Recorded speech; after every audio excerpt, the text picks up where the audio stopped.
للمواطن اللي بيقول انه المحامي بيشيل قروش كثير وما بيقدر يشتغل لنا. خلينا نبدا بدايه جديه كنقابه بتاعت محامين. السجن المركزي ده موجود فوقه نزلاء كثير متهمين، ما في يوم شافوا عين قاضي. يا حبذا لو اي محامي من العدد الموجود يقدر يشيل لنا كيس واحد ولا 2 كيس، بنقدر نساعد الدوله في المقام الاول وبنقدر نساعد المواطن البسيط. جندا GDP كود محتاجينه في ضحايا ما بيكون عندهم رؤيه، لانه المتهمين وزاره العدل بتقدر تجيب لهم محامي، لكن الضحيه ما بتقدر. نحن نقدر نساعدهم. انا بتمنى انه جندا مع GDP كود يمشوا محكمه ويشوفوا الكيسات. لو اي زول شال له كيس واحد 2 كيس، بعد كده حتقدر تجيب الكيسات والقضايا. Sounds of the Week on iRadio, your eye on South Sudan.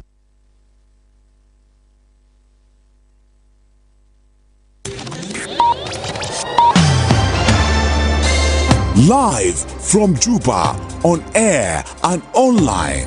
This is iRadio News. Hello, this is iRadio News. First, here are the headlines.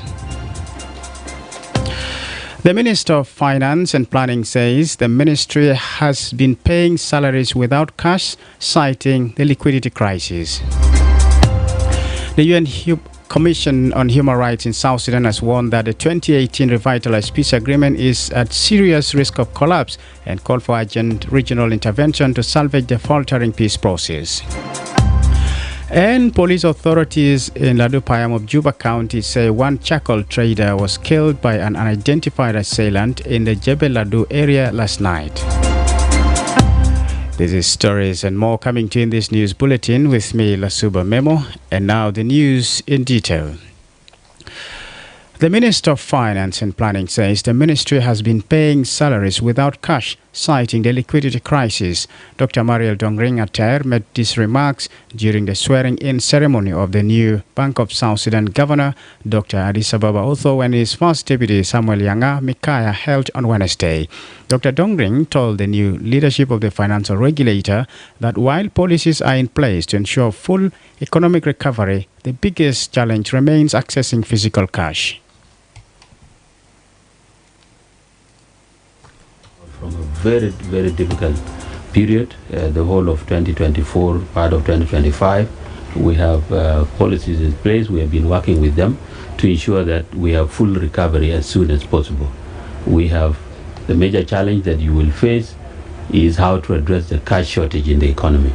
We have been able to pay now for the past 7 months salaries without fail, but that money goes in the account without cash. So getting cash is the biggest problem. In September 2021, the Undersecretary at the Ministry of Labour, Dr. Julia Aker, said the Ministry of Finance and Planning was the one delaying payment of government employees' salaries. Liquidity is defined as the ease with which an asset or security can be converted into ready cash without affecting its market price. Despite the hundreds of millions of dollars the government gets as monthly oil and non-oil revenues, it has always struggled to pay the civil servants.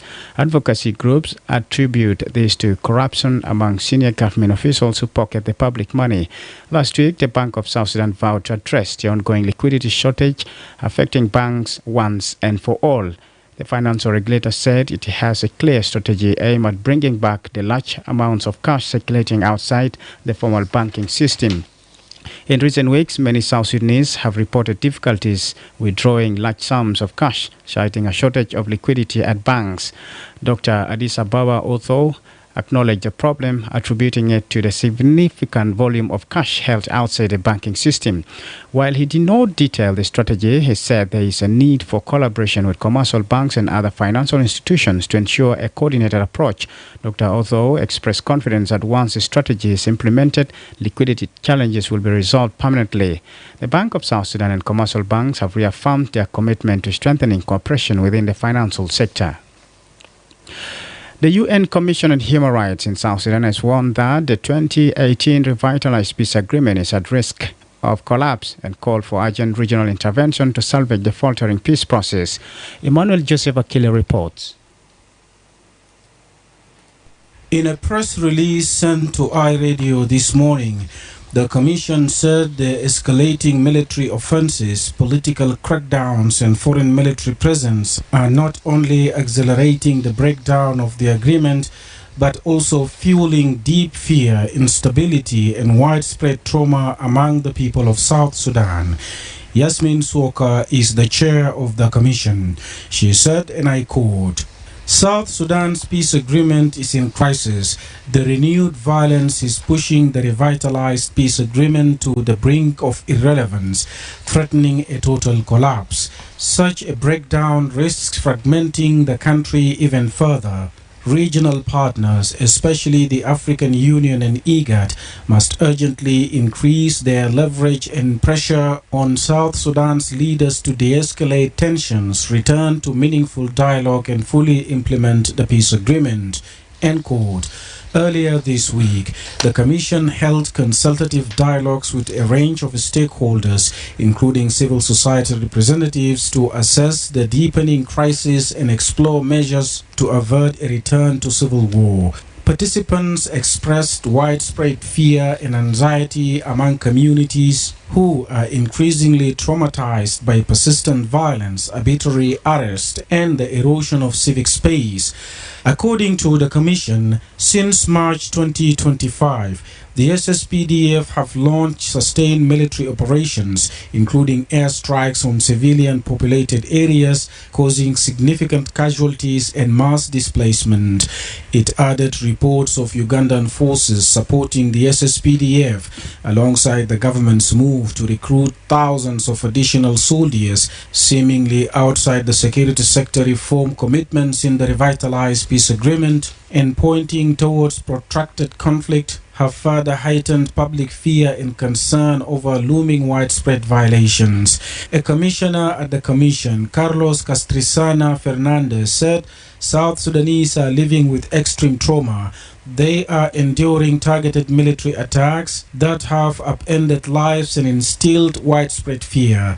He added, and I quote, "The ongoing recruitment drive by the SSPDF directly contradicts the revitalized agreement, which calls for the training and deployment of the necessary unified forces. The country's leaders, signatories of the agreement, must abandon partisan agendas and act in the interest of the people. The world cannot remain a bystander while civilians are bombed and opposition voices are silenced. The time for passive diplomacy is over. These senseless attacks must stop." End quote. The rights body further stated that political tensions in South Sudan have sharply escalated with the arbitrary detention of key opposition figures, including the first Vice President Dr. Riek Machar, alongside expanded military operations by the SSPDF, including in populated civilian areas and against armed opposition forces and groups. It added that escalating armed violence has deepened South Sudan's humanitarian and human rights crisis. Civilians in Upper Nile State have been particularly affected, as the region, already grappling with emergency-level food insecurity, has become a key transit corridor for refugees fleeing the conflict in Sudan. Fears are growing that if this conflict trajectory is not averted, South Sudan's conflict will entwine with the crisis of Sudan, with even more dire consequences. The Commission reiterated its call for regional and international actors to intensify diplomatic pressure on South Sudan leaders to ensure immediate de-escalation and full implementation of the revitalized peace agreement. In conclusion, the Commission said it continues to monitor developments closely and is documenting human rights violations and abuses committed by all parties to the conflict, including those potentially amounting to war crimes. The Commission on Human Rights in South Sudan is an independent body mandated by the United Nations Human Rights Commission. First established in March 2016, it has been renewed annually since. Reporting for iRadio News, Emmanuel Joseph Akile. The government is yet to comment on the report. Police authorities in Ladupayam of Juba County say one charcoal trader was killed by an unidentified assailant in the area last night. Major Abraham Lako told iRadio today that investigations are currently underway to identify the culprits behind the killing. He says the deceased has not been identified, and the motive behind the killing is still unclear. The police officer urged residents to remain calm and report any information that could aid in the investigation. He was speaking to iRadio this afternoon.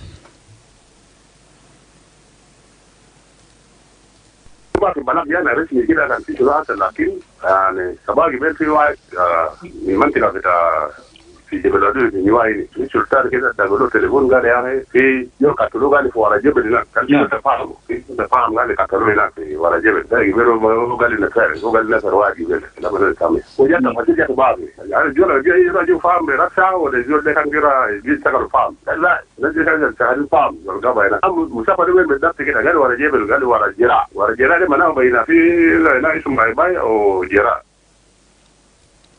You're listening to iRadio News. The Dean of the Faculty of Law at the University of Juba has urged legal advocates in South Sudan not to prioritize financial gain over integrity by taking on cases that are likely to fail in court. Al-Faki Chol made the appeal during the swearing-in ceremony of 271 newly admitted advocates. He encouraged the new advocates to demonstrate bravery and professionalism in their legal practice and also advised them to avoid acting as brokers and instead uphold the core principles of legal ethics. According to Chol, advocates play a crucial role as the eyes of the citizens, and he urged them to serve justice with fairness and dedication while safeguarding people's rights. Al-Faki Chol said, Mess up can happen anywhere, but in legal bodies, mess up should not take place. And I think it is a good beginning to start like this. To have lawyers, those who know the rights and rights of others. You are not there for yourself alone. You are representative of the citizens. When you see something wrong, don't be silent. Mohammed is not a broker. You should be there with ethics.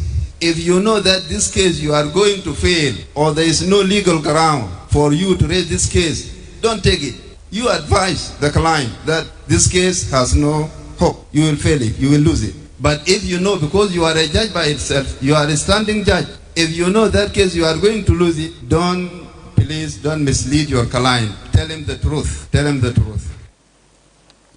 Meanwhile, the South Sudan Bar Association has called on its 270 newly enrolled lawyers to offer free legal aid, particularly at the gender-based violence court. This appeal comes after the lawyers completed a 6-month examination and training program.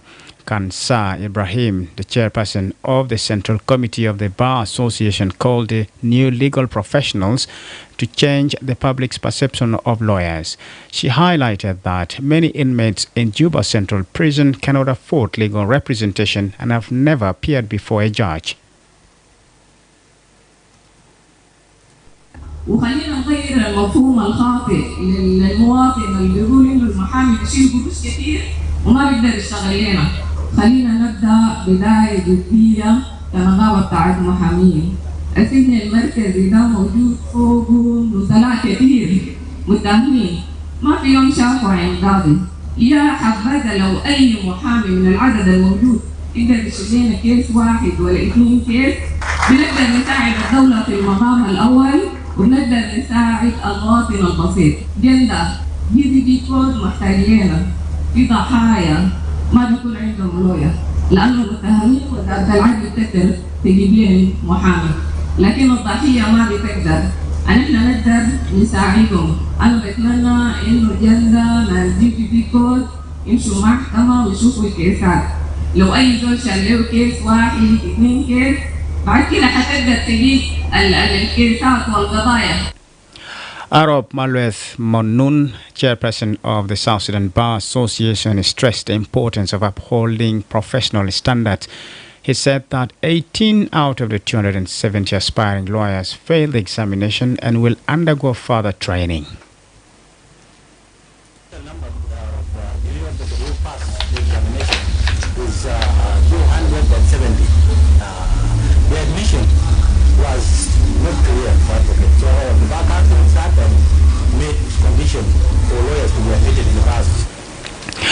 In March 2025, the South Sudan Bar Council revoked the licenses of 83 advocates who did not meet legal requirements, including presenting degrees from unrecognized institutions.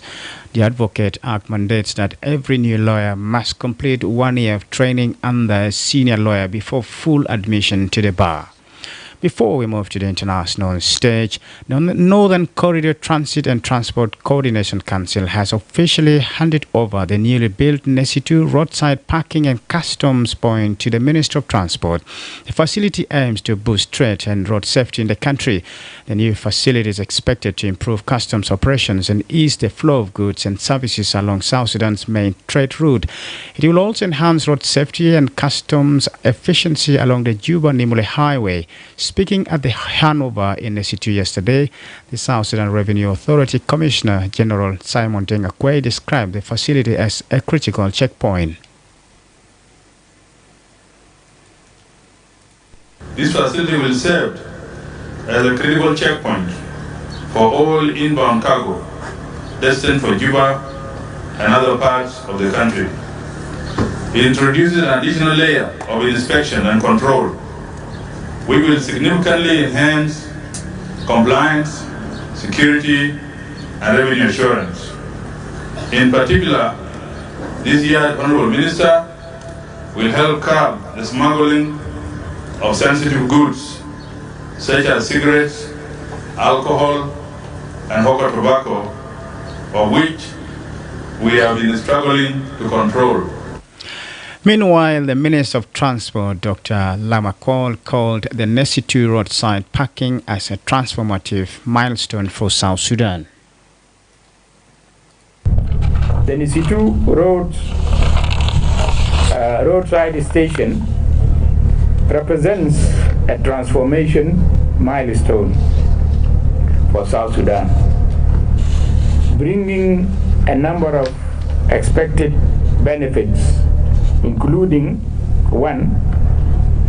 Enhanced road safety through providing a secure and organized environment for truck drivers to rest, reducing fatigue-related accidents, and improving overall road safety. With verification. According to officials, the new facility features a parking yard with a capacity for 250 trucks and a full perimeter fence for security. The Nesitu customs point includes offices, a water system, and solar panels for electricity supply.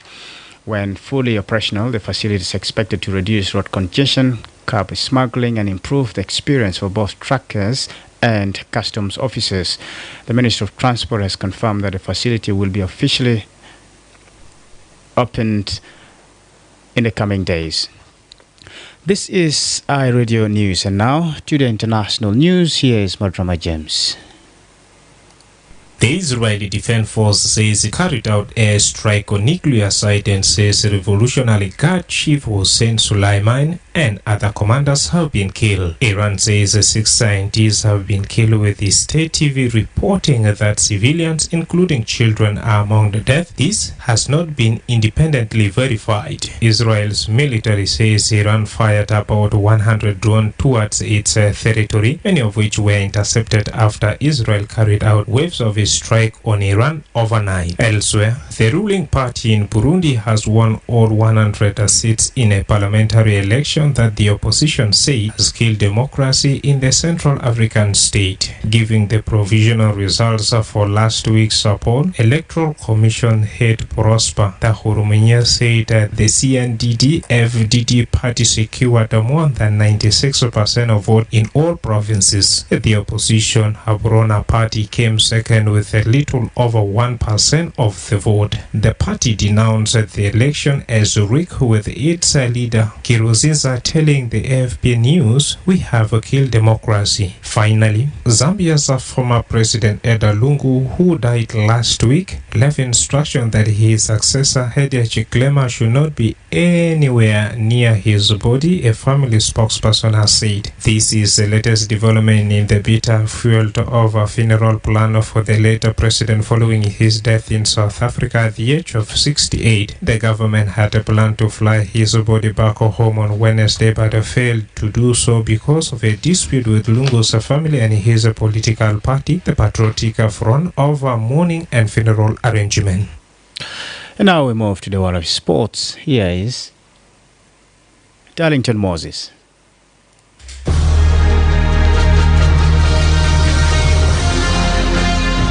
Hello and welcome. This is iRadio Sport News today. The Shikapa Women's National Football Championships will kick off today, where in the opening match, the South Sudan Women's National Team will face Tanzania, while defending champions Uganda will take on Burundi. The head coach of the South Sudan Women's National Team has announced a squad of 20 players who will represent the country in the tournament. Following the opening match against Tanzania, South Sudan is scheduled to play against Uganda, Kenya and Burundi in the group stages. The tournament provides an important platform for the South Sudan women's team to gain experience and showcase their growing talent on the regional stage. In the NBA, Rese Haliburton praised a team effort from the Indiana Pacers after they beat the Oklahoma City Thunder 116-107 to take a 2-1 lead finals. Haliburton scored 22 points and made 11 assists and 9 rebounds as the Pacers overturned a 5-point deficit going into the fourth quarter in the Game 3 of the Best 7 series. The Pacers bench scored the Thunder by 49-18, with reserve Benedict Mathurin contributing 27 points at Gainbridge Fieldhouse in the Indianapolis. In boxing, unbeaten heavyweight Moses Itauma will face fellow Briton Dillian White in Saudi Arabia on 16th August. The 20-year-old, seen as one of the British boxing top prospects, has stopped 10 of his 12 opponents since turning professional. In the co-main event in Riyadh, Liverpool's WBA featherweight champions Nick Ball, 28, defends his belt against Australia's Sam Goodman. Also on the card, former super featherweight world champion Anthony, 36, takes on American Raymond Ford, while British heavyweight David Adelie, 28, faces Croatia's Filip Govic. I'm Darlington Moses. This is all in the world of sport. Thanks, Darlington Moses. This is iRadio News, and to end this bulletin, here's a recap of the headlines. The Minister of Finance and Planning says the ministry has been paying salaries without cash, citing the liquidity crisis. The UN Commission on Human Rights in South Sudan has warned that the 2018 revitalized peace agreement is at serious risk of collapse and called for urgent regional intervention to salvage the faltering peace process.